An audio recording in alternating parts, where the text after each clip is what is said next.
দর্শক সবাইকে আমন্ত্রণ জানাচ্ছি মেরিল ক্যাফে লাইভের সঙ্গে আছি আমি মৌসুমী মৌ। আর আমার সঙ্গে যিনি আছেন আসলে মেরিলের সঙ্গে তিনি এতটা সম্পৃক্ত, তার জীবদ্দশায় তিনি এখন পর্যন্ত 3বার মেরিল প্রথম আলো পুরস্কার পেয়েছেন তার সঙ্গীত জীবনে। এবং সর্বশেষ যে অ্যাওয়ার্ড তিনি পেয়েছেন, ঝুলিতে বোধহয় এটা বাকি ছিল। এবং তার সর্বশেষ জন্মদিনে গল্প হয়েছিল যে ঝুলিতে এখনো পড়েনি জাতীয় চলচ্চিত্র পুরস্কার একজন সঙ্গীত শিল্পী হিসেবে। তবে যে গানটি তাকে সর্বশেষ মেরিল প্রথম আলো অ্যাওয়ার্ড এনে দিয়েছে, সেই গানটির জন্যই তিনি শ্রেষ্ঠ সুরকার এবং শ্রেষ্ঠ সঙ্গীত শিল্পী হিসেবে জাতীয় চলচ্চিত্র পুরস্কার পেয়েছেন। এবং যিনি প্রথমবারের মতো জাতীয় চলচ্চিত্র পুরস্কার পেলেন এবং যাকে যিনি আসলে গানে গানে অনেক কথা বলেন, কখনো ওহে শ্যাম, কখনো আবার তুই কি আবার হবি রে, এবং তার অসংখ্য জনপ্রিয় সব গান আছে। সেই মানুষটি আমাদের সবার ভালোবাসার, নারীদের ক্রাশ, সঙ্গীত শিল্পী, সুরকার, সঙ্গীত পরিচালক ইমরান মাহমুদুল। কেমন আছেন? অনেক অনেক অনেক অভিনন্দন। এবং আমি ভীষণ এক্সাইটেড, কারণ এই তো সেপ্টেম্বর গেল, 5 তারিখ জন্মদিন ছিল এবং সেখানে বসে এই প্রশ্নটি করেছিলাম, তুই কি আমার হবি রে এত 4 কোটি ভিউ তখন ছাড়িয়ে গেছে। তো কি মনে করেন যে এই গানটি কি আপনার জীবনে বা আপনার ঝুলিতে প্রথমবারের মতো ন্যাশনাল অ্যাওয়ার্ড এনে দেবে? আপনি তখন বলেছিলেন জানি না। কিন্তু সেটা তো নিয়েই এলো, শুধু একটা না, 2টি ক্যাটাগরিতে। মানে এই প্রাপ্তিটা আসলে কেমন? না, এটা আল্লাহর রহমতে এবং আলহামদুলিল্লাহ, প্রত্যেকটা সঙ্গীত শিল্পীর বা সঙ্গীত রিলেটেড যে কোনো পেশা, সুরকার, সঙ্গীত পরিচালক, তাদের একটা স্বপ্ন থাকে যে জাতীয়ভাবে, রাষ্ট্রীয়ভাবে একটা স্বীকৃতি, একটা সম্মান যদি কখনো অর্জন করে, সেটা অনেক বেশি সৌভাগ্যের ব্যাপার। তো আমি আমার মিউজিক ক্যারিয়ারের 14 বছর, অনেক স্বল্প সময়, এই সময় আমার অনেক সময়, এক যুগেরও 2 বছর বেশি। তারপরও মানে জ্ঞানের বা শেখার কোনো মানে সময় আমি কখনো নির্ধারণ করি না। তো এই স্বল্প সময়ে আসলে এত বড় একটা সম্মান কখনো পাবো, এটা আমি আসলে চিন্তা করি নাই কখনো। চেষ্টা করে গেছি, প্রত্যেক বছরই সুন্দর সুন্দর কাজ করার চেষ্টা করেছি, ফিল্মের গানগুলো অনেক যত্ন নিয়ে করার চেষ্টা করেছি। তো যখন দেখলাম যে এই গানটার জন্য স্পেশালি এই পুরস্কারটা আমি পেতে যাচ্ছি, তখন আসলে মানে কি বলে যে অনেক বেশি এক্সাইটেড ছিলাম। একটা না, মানে দুটো ক্যাটাগরিতে প্রথমবারের মতো অ্যাওয়ার্ড এবং 2টি পুরস্কার। তো এটা আসলে আমার জন্য অনেক স্বপ্নের মতো ছিল এবং মানে একটা ড্রিমস কামস ট্রু বলে যেরকম একটা ব্যাপার, যে স্বপ্নটা সত্যি হয়ে গেল। কিন্তু খুব অদ্ভুত ব্যাপার যে 5টি ক্যাটাগরিতে গানটি পুরস্কার পেয়েছে, মানে দুজন সঙ্গীত শিল্পী, গীতিকার, সুরকার। এবং এটা অন্যরকম প্রাপ্তি। এবং আপনাকে আরো একটা কথা বলেছিলাম, এবং কোরিওগ্রাফিতেও বোধহয় যিনি কোরিওগ্রাফি করেছিলেন গানটি, সেই অ্যাওয়ার্ডটিও পেয়েছে। মানে অদ্ভুত ব্যাপার হচ্ছে যে আপনি, কবির বকুল এবং কণা আপু, এই 3 জনের যে একটা মানে সুন্দর বন্ধন, এটাকে জুটিতেও 2জন করে আমরা বলি, বাট এই 3 জনের একটা জুটি আছে চমৎকার।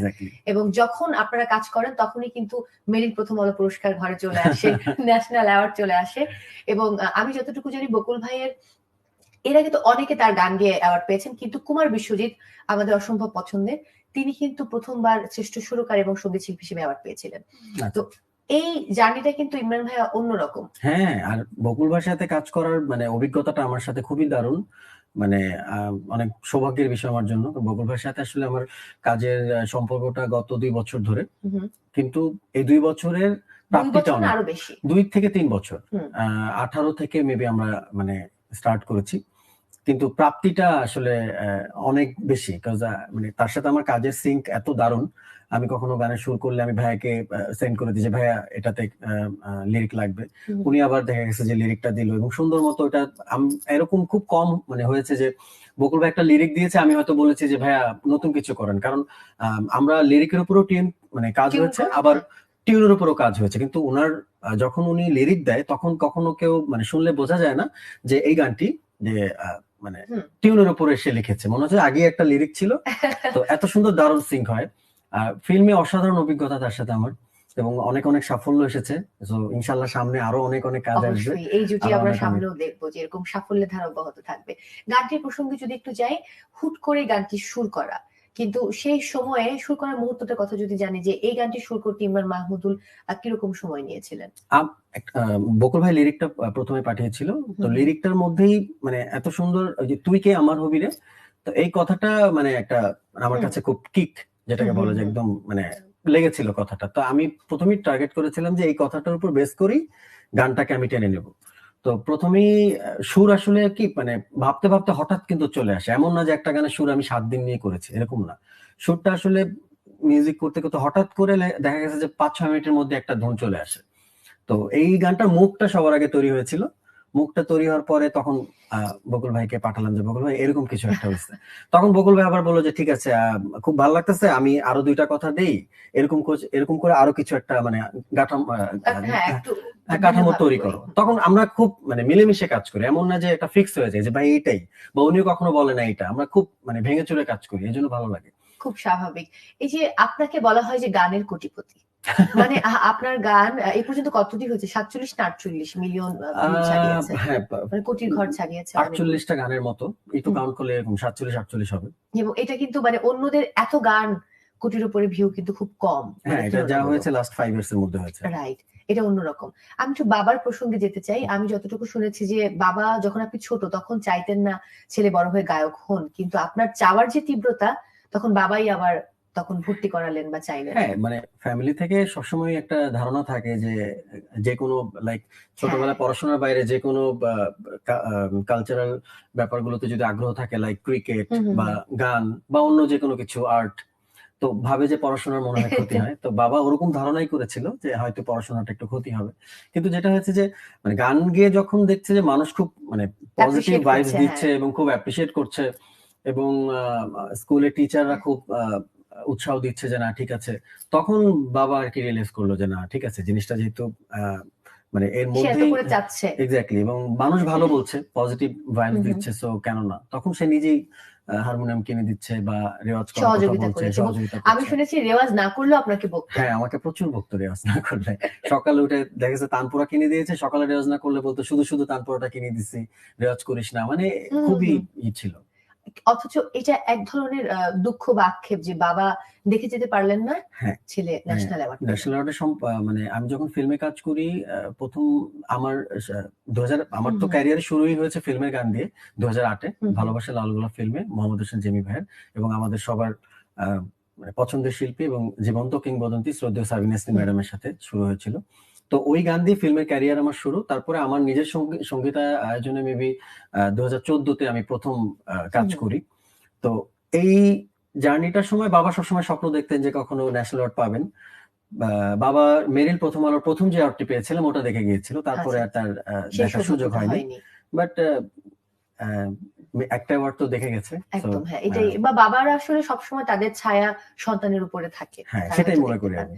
যে গানটির জন্য এই ন্যাশনাল অ্যাওয়ার্ড আপনি পেলেন, সেই গানটি একটু না শুনলে বোধহয় অসম্পূর্ণতা থেকে যাবে। খালি গলায় শুনতে ফেলি।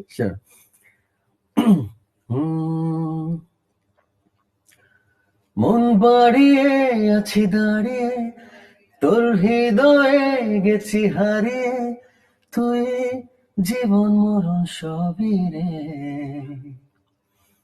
তুই কি আমার হবি রে, রাতের সব তারা আছে দিনের গভীরে, বুকের মাঝে মন যেখানে রাখবো তোকে সেখানে, তুই কি আমার হবি রে। মুগ্ধ হওয়ার মতো, এবং গানটা শুনলে এক ধরনের প্রশান্তি মনে হয় আচ্ছন্ন করে ফেলে। এটা আমার মানে আমি তো অনেক গান করেছি, অনেক পছন্দের তালিকার মধ্যে এই গানটি আমার মানে অ্যাওয়ার্ডের জন্য না, মানে অ্যাওয়ার্ডের আগে ওই গানটি আমার অনেক ভালো লাগতো।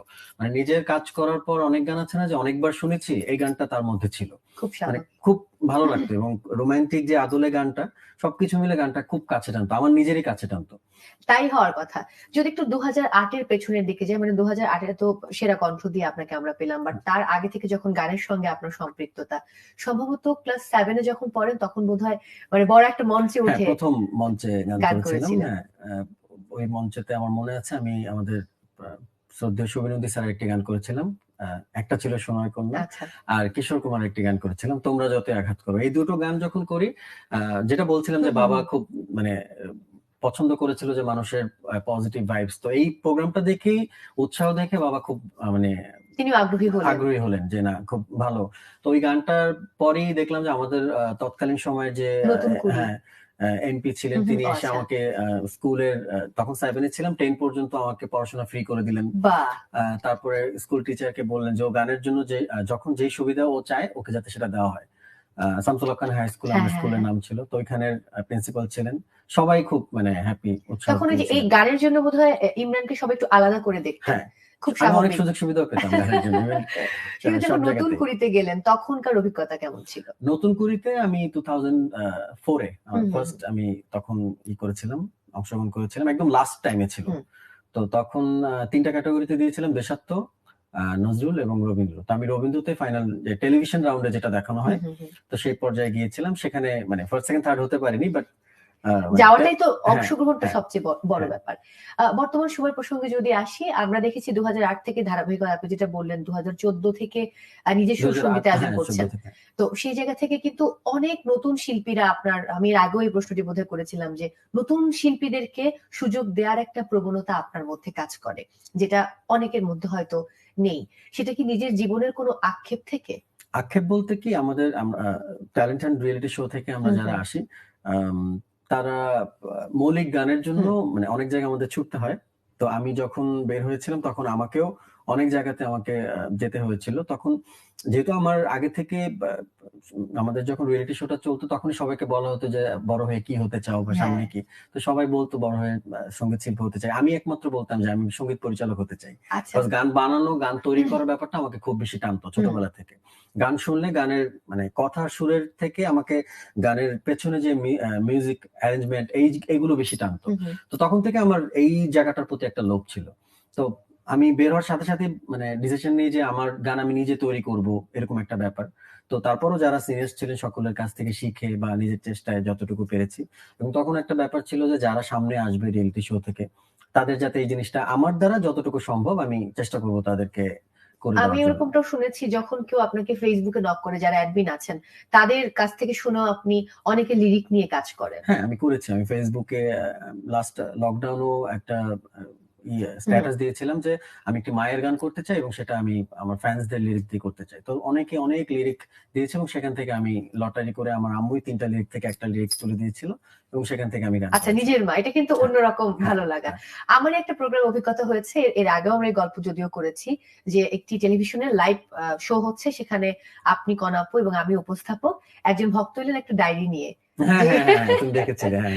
সেই গল্পটা সেখানে আমার একটু সব শুনি। গান লেখা ছিল এবং ডে 1 থেকে হুম। এখন পর্যন্ত সব গান এবং আমার ছবি, ছবি, একটা করে ছবি। হ্যাঁ, এবং সুন্দর, সুন্দর স্টেজের মোমেন্টস সবকিছু নিয়ে পুরো একটা ডায়েরি লিখেছিল। ছেলেটার নাম ইয়াসিন। হুম, ও হুম। খুব ভক্ত আমার। এরকম আর কোন অন্ধ ভক্তের গল্প যদি আজকে আছে একটু করেন? আমার মানে পাই লাইক হুম, অনেক ফ্যান্সরাই অনেক ধরনের আমাকে আমার বার্থডেতে স্পেশালি অনেক ধরনের উইশেস পাই।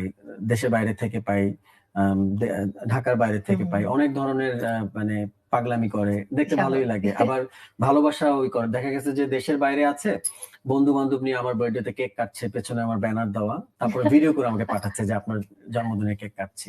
তো এরকম অনেক, অনেক মানে একজনের নাম বললে আসলে ভুল হবে। অনেকে আছে সো আমি হুম, সবার হুম, প্রতি হুম। অনেক ভালোবাসা এবং কৃতজ্ঞতা। আপনার সবচেয়ে বড় সমালোচক কে? আমি নিজে। আচ্ছা। মানে আমার জিনিসগুলো হুম। আমি যদি রিয়ালাইজ করি যে আমি ভুল করছি বা ভালো করছি ওটা আমি নিজে বুঝে নিজেকে সংশোধন করার ট্রাই এটা খুব করি। পজিটিভ একটা দিক হ্যাঁ, আমি চরিত্রের। মানুষের কথা খুব কম নেওয়ার চেষ্টা হুম। করি। যে আর যদি আমি ইমরান মাহমুদুলের মানে ব্যক্তি ইমরান মাহমুদুলের কথা বলি, তার ভালো দিক এবং মন্দ দিক তাহলে কি বলবেন? আ ভালো দিক তো আসলে ওটা আমি বলার কেউ না। ওটা মানুষ বলবে। মন্দ দিক হচ্ছে আমি একটু মানে খুব বেশি নিয়ম মেনে চলি না। একটু মানে শারীরিকভাবে আমি খুব অসচেতন আমার নিজের জন্য। ঘুম থেকে লেট করে উঠি, something like that. হুম, খাওয়া-দাওয়া তেমন একটা মেইনটেইন করি না। এই টাইপের কিছু। আর ভালো দিক বলতে একটা জিনিস বলতে পারি যে আমি কারো ক্ষতি করি না। রাইট। এটা সবচেয়ে বড় দিক হ্যাঁ, মানুষের। আমি বড় ভালো এটুকু দিক। নিশ্চিত। অনেক দর্শক কমেন্টস করছে। আমি আসলে একটু পরে ফোন নিয়ে দেখা শুরু করব। তবে একটি কমেন্টস খুব বেশি আমাকে টকব্যাকে বলছেন আমার আ প্রডিউসার, "এমন একটা তুমি চাই।" আচ্ছা গানটি। গানটি একটু শুনতে আমি মুক্তা সহ ১ম অন্তরা শুনবো। এই ফাঁকে আমি একটু স্ক্রল করে অন্য কমেন্টস গুলো নেব। আচ্ছা, এই গানটি লিখেছে মেহেদী হাসান লিমন হুম, আর হুম। সুর করেছে নাজিম মাহমুদ ভাই। মিউজিক ছিল মুশফিক লিটু ভাই। হ্যাঁ, শুনবো। হুম, আমি এমন একটা তুমি চাই, এমন একটা তুমি চাই, যে তুমিতে আমি ছাড়া অন্য কেউ নাই। তুমি একবার বলো যদি আমি পাড়ি দেব খরস্রোতা নদী। তুমি একবার বলো যদি আমি পাড়ি দেব খরস্রোতা নদী। ভালোবাসা দেব পুরোটাই। আমি এমন একটা তুমি চাই, এমন একটা তুমি চাই, যে তুমিতে আমি ছাড়া অন্য কেউ নাই। আরেকটা গানের রিকোয়েস্ট আছে, কোনটা? বেসামাল। সম্ভবত এটা ঝিলিকার আপনি গিয়েছিলেন, হ্যাঁ হ্যাঁ হ্যাঁ, এই মনে গানটা আছে কি এই মুহূর্তে লিরিক? এই মুহূর্তে হ্যাঁ হ্যাঁ মনে আছে। এই গানটা আচ্ছা, ফয়সাল বিকিন ভাইয়ের লেখা, হুম হুম হুম, সুর সঙ্গীত আমার। খানিকটা শুধু মুখটা উম, শোনালেই হবে। এই মন না যে হাল হয়েছে বেসামাল, তোমার প্রেমেরই ছোঁয়ায়, জানি না কে যে হয় আমারই আজকাল, স্বপ্ন গুলো উড়ে বেড়ায়, তোমারই নামে আমারই প্রাণে প্রতি নিঃশ্বাস চলে, ভালোবাসারই না না না না না শুধু যায় যে বয়ে। Thank you. Great, thank. আমি খুবই সরি যে বিব্রত করলাম, না কিন্তু অনেক দর্শক আমি পর শুনলাম। দুঃখিত, কমেন্টস নিতে পারছি না বিকজ আমার ফোনে আসলে আমি নেটওয়ার্ক পাচ্ছিলাম না, সো এই জন্য কমেন্টস নিতে পারছি না, আন্তরিকভাবে দুঃখিত। বাট অনেকেই কমেন্টস করছেন, আমি শুনতে পাচ্ছিলাম যেই সিনেমায় গান গাওয়ার জন্য আপনি জাতীয় চলচ্চিত্র পুরস্কার পেলেন, সেই সিনেমার পরিচালক চন্দ্রিকা চৌধুরী কমেন্টস করেছেন। আমি জানি যে ইমরান ভাই ডেফিনেটলি সব হয়তো হুম, দেখে নেবেন, কিন্তু আবার যদি একটু গল্পে চলে যাই, জীবন বোধের গল্প। প্রত্যেক শিল্পী কিন্তু একটা জীবনের পরে গিয়ে চায় হয়তো দেশের বাইরে তিনি সেটেল হবেন। হুম, আপনার বড় বোন সম্ভবত যুক্তরাষ্ট্রে থাকেন, আমি হ্যাঁ। যতটুকু জানি। তো ইমরান মাহমুদুলের এমন কোনো ইচ্ছে আছে যে দেশের বাইরে চলে না যাওয়ার? এখনো মানে ওরকম কোনো মানে ইচ্ছা সত্যি বলতে নেই। আর আমি দেশে কাজ করতে চাই, গান হুম নিয়ে অনেকদিন থাকতে চাই। আর আমার দেশকে আমার প্রচন্ড ভালো লাগে। হুম, আম সমস্যা বা ত্রুটি সবকিছুর মধ্যেই আছে। মানুষের মধ্যেই আছে। সো দেশ যেহেতু মানুষ পরিচালনা করে থাকতেই পারে দেশের মধ্যে। সো চমৎকার ওগুলো কথা আমার বলেছেন। তেমন একটা মানে গায়ে লাগে না। আমি আমার দেশকে অনেক ভালোবাসি। আমি এখানে থেকেই ভালো কিছু করতে চাই। গ্রেট। যদি এমন হয় যে কখনো আপনার বায়োগ্রাফি লেখা হচ্ছে, হুম। তাহলে সেই বায়োগ্রাফির নাম কি হবে? বায়োগ্রাফির নাম কি হবে? এটা আসলে অনেক টাফ একটা কোয়েশ্চেন তো। এখন ওইভাবে ভাবি নাই। এত শর্ট টাইমে হয়তো উত্তর দেওয়া যাবে হুম না। হুম। কখনো যদি ভাবি বলবো। যদি বায়োগ্রাফি সিনেমাটিক ভাবে নির্মাণ করা হয়, হ্যাঁ। তাহলে সেখানে অভিনয় কে করবে ইমরান মাহমুদুলের চরিত্রে, বা কাকে আপনি আমি কাউকে এই একটু কোয়েশ্চেনটা ভাবছেন আমাকে কিনা? একবার করেছিল হ্যাঁ একজন। তো বাংলাদেশ থেকে এবং বাংলাদেশের বাইরে থেকে। তো হ্যাঁ, বাংলাদেশ থেকে যদি হয় আমি আ আ অবশ্যই শাকিব খান। কারণ যেহেতু সে আমার সাকিব খুব ভাই, হ্যাঁ, সাকিব খান আমাদের কিং খান। হ্যাঁ, সে হুম, আমার অনেক পছন্দ। আর যদি বাংলাদেশের বাইরে কেউ হয় আমি তখন বলেছিলাম অক্ষয় কুমার। আমার খুব আচ্ছা পছন্দের। আচ্ছা, ওকে। ওপার বাংলার কথায় আবার চলে যায়, যেহেতু একটু আচ্ছা বলিউডের প্রসঙ্গে থাকি, তারপর ওপার বাংলায় যাব। বলিউডের গানও আপনার করা হয়েছে, না বলিউডের ফিল্মের গান এখনো করা হয়নি। অডিওতে গান করা অডিওতে গান করেছেন। করা হয়েছে। ভেনাসের একটা অডিওতে হিন্দি গান করেছিলাম। হুম হুম, আরো বেশ কিছু কাজ আসছে। এই মাসেই মেবি একটা গান রিলিজ হওয়ার কথা বলিউডে। আছে। হ্যাঁ, ইন্ডিয়ান মিউজিক অডিও কোম্পানি থেকে আচ্ছা একটা আচ্ছা, মিউজিক ভিডিও সহ বের হুম হবে। হুম হুম, তো করার চেষ্টা আপনার কি করছি। একটু শুনতে পারি? না ওটা আনরিলিজ তো এখনো শোনানো যাবে না। আচ্ছা ওকে, রিলিজ হলে আমরা শোনাবো এটা কি ইনশাআল্লাহ। মানে হিন্দি ভাষায় হয়েছে? হিন্দি গান, প্রপার হিন্দি গান। ওখানকার মিউজিক ডিরেক্টর, হুম ওখানকার হুম, সুরকার, গীতিকার, আ ভিডিওটা ওখানকার ভিডিও নির্মাতারাই করেছে। সেখানে কি আমরা ইমরান মাহমুদুলকে দেখতে পাবো? এটা লকডাউনের কারণে আমি যেতে পারিনি। বাট ওদের সাথে আমার ৪-৫ টা গানের চুক্তি হয়েছে। হুম ১ম হুম, গানটা হয়তো ওরা নিজেরা করেছে। পরেরগুলোতে আমি থাকবো এবং আমি যাবো। বাহ, সেখানে আমরা মডেল হিসেবে দেখবো ভীষণ রকম রোম্যান্স করতে। যদি ডিমান্ড থাকে তাহলে অবশ্যই দেখা তারা যেতে যদি পারে। একবার ইমরান মাহমুদুলের মিউজিক ভিডিও দেখে থাকে, আই থিংক তারা দেখেছে এজন্য ডেফিনেটলি আমাকে মানে নেওয়ার জন্য প্রস্তুতি সবকিছুই ছিল। But right. লকডাউনের কারণে আমি যেতে পারিনি। তার মানে তো কনফার্ম হচ্ছে সেখানে আমরা দারুণ রোম্যান্স করতে দেখবো নায়িকাদের সঙ্গে, এক এক সময় এক একজন নায়িকা, এবং মনে হয় যে একজন দুর্দান্ত নায়ক অ্যাক্টিং করছেন। না ওরকম কিছু না। না, এটা সত্য। ইমরান ভাইয়া ওপার বাংলার খুব জনপ্রিয় একজন নায়ক, জিৎ, যার সঙ্গে আপনার খুব ভালো সখ্য, ভালো সম্পর্ক। হুম, তার চলচ্চিত্রের গানও তো আপনার হ্যাঁ বোধহয় করা হয়েছে। এই যে যে নায়কদের সঙ্গে খুব ভালো বন্ধুত্ব, নিশ্চয়ই অভিনয়ের অফার তো আসে, না, কিন্তু না অভিনয়ের অফার ওইভাবে ওপার বাংলা থেকে আসেনি। এপার মানে আমাদের দেশ থেকে অনেক এসেছে। হুম, মুভির অফারও এসেছে, নাটকের অফারও মানে রেগুলারই আসে। বাট আমি একটু ইগনোর করি কাজ গানের বাইরে যেতে চাই না হুম, কখনোই। আমার গানের জন্য যতটুকু অভিনয় করা দরকার হয় একটা ভিডিওতে ততটুকুই আমি থাকার চেষ্টা করি। কজ এর বাইরে আসলে আমি জানি না। কারণ এই বিষয়তে আমার কোনো পড়াশোনা নাই। অভিনয় অনেক কঠিন একটা ব্যাপার। যথেষ্ট পড়াশোনা লাগে এটার সম্বন্ধে, এটার পারফরম্যান্স এর হুম, জন্য। হুম। তো ওই পড়াশোনাটা আমার নাই, সো আমি এখানে আসলে শুধু শুধু ড্রাইভ দিতে চাই না। যেটা আমি জানি মিউজিকটা নিয়ে আমি পড়েছি, আমার পড়াশোনা করা আছে, সো আমি এটা নিয়ে কিছু করতে চাই। সুরকার হিসেবে ন্যাশনাল অ্যাওয়ার্ড পেলেন প্রথমবারের মতো, সঙ্গীত শিল্পী হিসেবেও পেলেন, কিন্তু হতে চেয়েছেন সবসময় সঙ্গীত পরিচালক। হ্যাঁ। সঙ্গীত পরিচালক হিসেবে এখনো কিন্তু সেই অতৃপ্তি জায়গাটা খানিকটা রয়ে গেছে। আমার তো মাত্র পথ চলার শুরু, হুম। তো যেহেতু সবার অশেষ ভালোবাসায় আল্লাহর রহমতে পাচ্ছি, ইনশাল্লাহ হয়তো যদি চেষ্টা চালিয়ে যাই কখনো পেতেও পারি। নিশ্চয়ই, এটা আমাদের সকলের স্বপ্ন বিশ্বাস তো যে দেখি অবশ্যই। স্বপ্ন তো দেখতে জানতেই হয় এবং Exactly. স্বপ্নই সামনের দিকে এগিয়ে নিয়ে যায়। রিসেন্ট বেশ কিছু কাজ করা হয়েছে, আমি দেখছিলাম যে সে মধ্যে সমীর সঙ্গে একটা মিউজিক ভিডিও ওটা আসবে এবং সামনে। অনন্ত জলিলের সিনেমাতে গান করেছেন। হ্যাঁ। আর নতুন কি কাজ আসছে? ফিল্মে এবছর অনেকগুলো কাজে মানে শুরুতেই ফিল্মের গান দিয়ে শুরু হয়েছে, যেমন টান মুভির জন্য হুম। একটা গান করেছিলাম, খুব চমৎকার একটি গান, খুবই চরকিরি। খুবই দারুণ। ওই গানটা এসেছে আমার কোনাপুর। তারপরে শান মুভিতে একটা গান ঠিক ইমিডিয়েটলি ডিসেম্বরের দিকে রিলিজ হয়েছে, যেহেতু ফিল্মটা রিলিজ হয়নি, তো সামনে শান মুভি গানটাও আসবে, ওইটাও প্রকাশ পেয়ে গেছে। তারপরে দিন দা ডে এর যে গানটি একদম রিসেন্টলি 2 দিন আগে বের হলো, তোকে রাখবো খুব আদরে, এই গানটিও বের হয়েছে। তো ফিল্মে আসলে রেগুলার চলছে। মুখোশ ফিল্মের মুখোশ অলরেডি রিলিজ হয়েছে, মুখোশ ফিল্মও গান রিলিজ পেলো।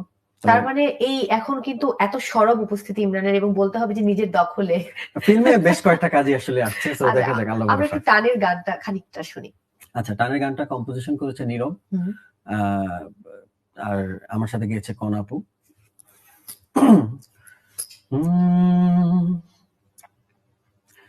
এই তো সেই সময় যখন হঠাৎ চাওয়ার পাওয়া মেলে এক বিন্দুতে, কেউ আর জানা না আমাদের ছোতে, পিছু টানে বলে আমরা এক সিন্ধুতে।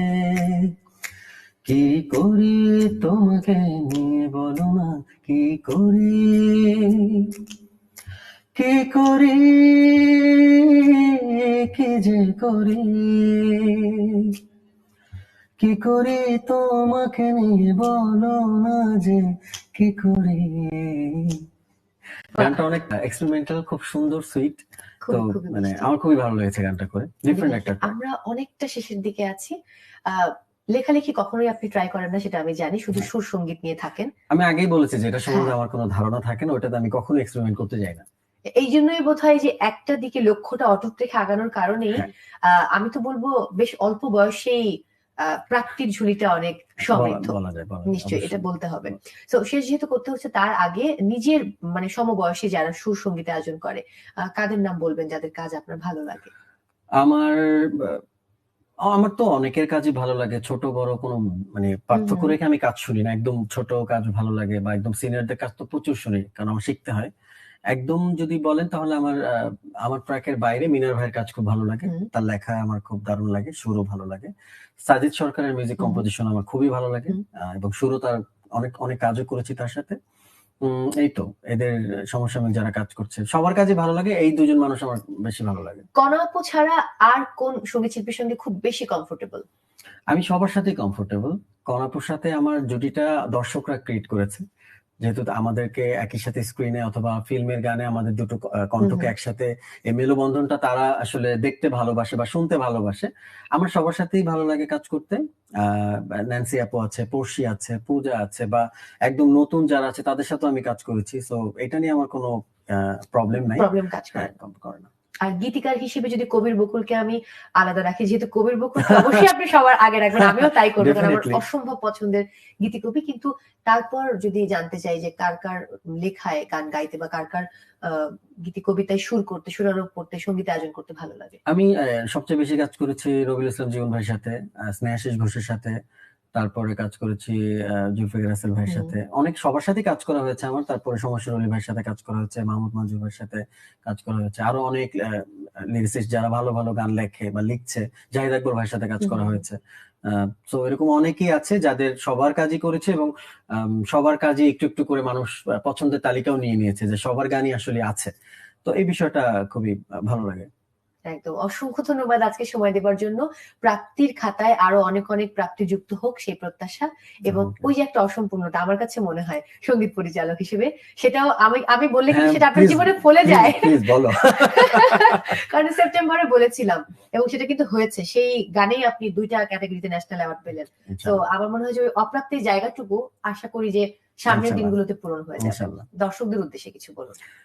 দর্শকরা বেশি বেশি বাংলা গান শুনেন আর আমার জন্য দোয়া করবেন যাতে আপনাদের এক্সপেকটেশন আরো ফুলফিল করতে পারি এবং আরো সুন্দর সুন্দর গান উপহার দিয়ে আপনাদেরকে সবসময় ব্যস্ত রাখতে পারি। আর আমার শারীরিক সুস্থতার জন্য দোয়া করবেন। আপনারাও ভালো থাকবেন, সেফ থাকবেন। আমি একটু বিদায় নিয়ে আসছি, Sure. একটা গান শুনতে শুনতে শেষ করবো। Sure.